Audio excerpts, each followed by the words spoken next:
ನಮಾಮಿ ಶಂಕರ.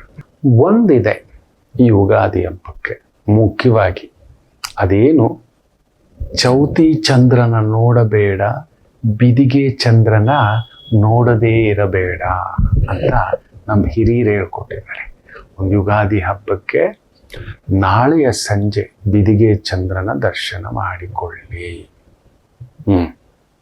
ಬಿದಿಗೆ ಚಂದ್ರ ಪರಿಪೂರ್ಣ ಗೊತ್ತಿಲ್ಲ ನಮಗೆ, ಮುಂದಿನ ಚಂದ್ರ ನಾವು ಸಹಸ್ರ ಚಂದ್ರ ದರ್ಶನ ಅಂತ ಕೂಡ ಕೆಲವು ಮಾತುಗಳಿದೆ.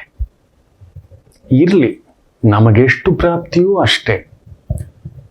ಈ ಒಂದು ವರ್ಷದ ಆ ಒಂದು ಕೆಡುಕು, ಭಯವೋ, ಭ್ರಮೆಯೋ ಇದು ದೂರ ಹೋಗ್ಲಿಕ್ಕೆ ನಾಳೆ ಒಂದು ಸಂಧ್ಯಾ ಕಾಲಕ್ಕೆ ಸಂಜೆ ದೀಪ ಹಚ್ಚಿಬಿಟ್ಟು ಆ ಬಿದಿಗೆ ಚಂದ್ರನನ್ನ ನೋಡ್ತೇವೆ.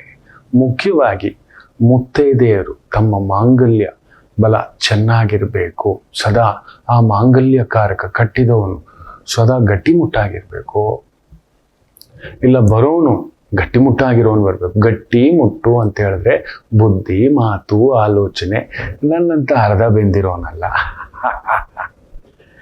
ಹಾಗಾಗಿ ಹೇಳ್ತಿರ್ತಾರೆ ನನ್ನ ಧರ್ಮಪತ್ನಿ, ನಿಮಗೋ ವಿವೇಕವೋ ಅಂತ. ನಾನು ನಗ್ತಿರ್ತೇನೆ. ಮನೇಲಿ ಮಕ್ಕಳೆಲ್ಲ ಕೇಳ್ತಿರ್ತಾರೆ, ಯಾಕೆ ನಗ್ತೀರಿ ಅಂತ. ವಿವೇಕ ಇದ್ದಿದ್ರೆ ಎಲ್ಲ ಆಗಿರ್ತಿದ್ದೆ ಮದುವೆ ಅಂತ.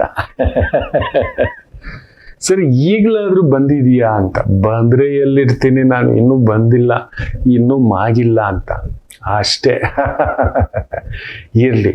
ಸೊ ನಾಳೆ ಸಂಜೆ ತಪ್ಪದೆ ಬಿದಿಗೆ ಚಂದ್ರನ ದರ್ಶನ ಮಾಡಿ ಆಯುರಾರೋಗ್ಯಗಳು ಪೋಷಿಸುತ್ತೆ, ಆಯುಷ್ ವೃದ್ಧಿಯಾಗುತ್ತೆ, ಮನಸ್ತೃಪ್ತಿಯಾಗುತ್ತೆ.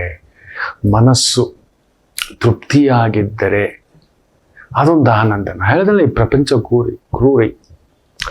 ನಿದ್ದೆ ಬರೋವನಿಗೆ ಮಂಚ ಇಲ್ಲ, ಮಂಚ ಇರೋವನಿಗೆ ನಿದ್ದೆ ಇಲ್ಲ. ಯಾಕೆ ಹೇಳಿ? ನಿದ್ದೆ ಬರೋವನಿಗೆ ಪಾಪ ಅವನಿಗೆ ಎಲ್ಲೋ ಹೇಗೋ. ಅದೇ ಕೆಲವ್ರಿಗೆ ಎಲ್ಲಾ ವ್ಯವಸ್ಥೆ ಇರುತ್ತೆ, ನಿದ್ದೆಯೇ ಬರೋದಿಲ್ಲ. ಮನಸ್ಸು ತೃಪ್ತಿಯಾಗಿಲ್ಲ. ಧೃತರಾಷ್ಟ್ರನಿಗೆ ಎಲ್ಲಿ ವಿದುರ ಬಂದು ಅದೇ ಹೇಳೋದು, ಕಳ್ಳನಿಗೆ ನಿದ್ದೆ ಬರೋಲ್ಲ, ದೋಚೋವನಿಗೆ ನಿದ್ದೆ ಬರೋಲ್ಲ, ಎಲ್ಲ ಕಳ್ಕೊಂಡು ಬೀದಿಗೆ ಬೀಳೋವನಿಗೆ ನಿದ್ದೆ ಬರೋಲ್ಲ, ಕಾಮದ ನಶೆಯಲ್ಲಿ ತೇಲುವವನಿಗೆ ನಿದ್ದೆ ಬರುವುದಿಲ್ಲ ಅನ್ನತಕ್ಕಂಥದ್ದು. ಹಾಗೆ ಅಭ್ಯಂಗ ಸ್ನಾನ ಮಾಡ್ಕೊಳ್ಳಿ. ವಿಶೇಷವಾಗಿ ಆ ಒಂದು ಷಡ್ ರಸಗಳನ್ನು ಸೇರಿಸಿ ಒಂದು ವಿಶೇಷವಾಗಿ ಪ್ರಸಾದ ಇಟ್ಟು ಸೇರಿಸಿ ಅದು ಸಮವಾಗಿರಲಿ. ನಮ್ಮಲ್ಲಿ ಆ ಉಗ್ರತ್ವ, ವ್ಯಗ್ರತ್ವ, ವಿರೋಧತ್ವ, ತಾಮಸಿ ಗುಣ, ವಿಪರೀತ ಸಾತ್ವಿಕ ಗುಣ ಆದರೂ ತಪ್ಪೆ, ವಿಪರೀತ ತಾಮಸ ಬಂದರೂ ತಪ್ಪೆ, ವಿಪರೀತ ರಜೋಗುಣ ಬಂದರೂ ಮಹಾ ತಪ್ಪೆ. ಅದೊಂದು ಬ್ಯಾಲೆನ್ಸ್ಡ್, ಒಂದು ಊಟದಲ್ಲಿ ಒಂದು ಉಪ್ಪು, ಹುಳಿ, ಖಾರ, ರುಚಿ, ಆ ಮಧುರ ಇರಬೇಕು. ಅದಕ್ಕೆ ನೋಡಿ, ನಮ್ಮ ಕಡೆ ಮುಖ್ಯವಾಗಿ ಮಂಗಳೂರು ಕಡೆ ಅಡಿಗೆ ಮಾಡುವಾಗ ಸಾಂಬಾರಲ್ಲಿ ಒಂಚೂರು ಬೆಲ್ಲ ಹಾಕಿರ್ತಾರೆ, ಕೆಲವು ಕಡೆ ಜಾಸ್ತಿ ಸುರಿದು ಬಿಟ್ಟಿರ್ತಾರೆ.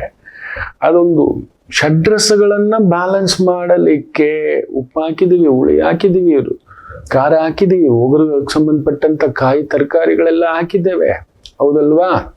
ಕೆಲವೊಂದು ಕಾಯಿಗಳು ಕಹಿ ಕೂಡ ಇರ್ತವೆ. ಈ ಬದನೆಕಾಯಿ ಎಲ್ಲ ಕಹಿ ಅಲ್ವಾ, ತಿನ್ಲಿಕ್ಕಾಗುದಿಲ್ಲ. ಆದ್ರೆ ಅದಕ್ಕೆ ಉಪ್ಪು ಹುಳಿ ಖಾರ ಸೇರ್ತಿದ್ದ ಹಾಗೆ ಅದಕ್ಕೊಂಚೂರು ಬೆಲ್ಲನೂ ಸೇರಿಸಿರ್ತಕ್ಕಂಥದ್ದು. ಮಧುರಾತಿ ಮಧುರಂ.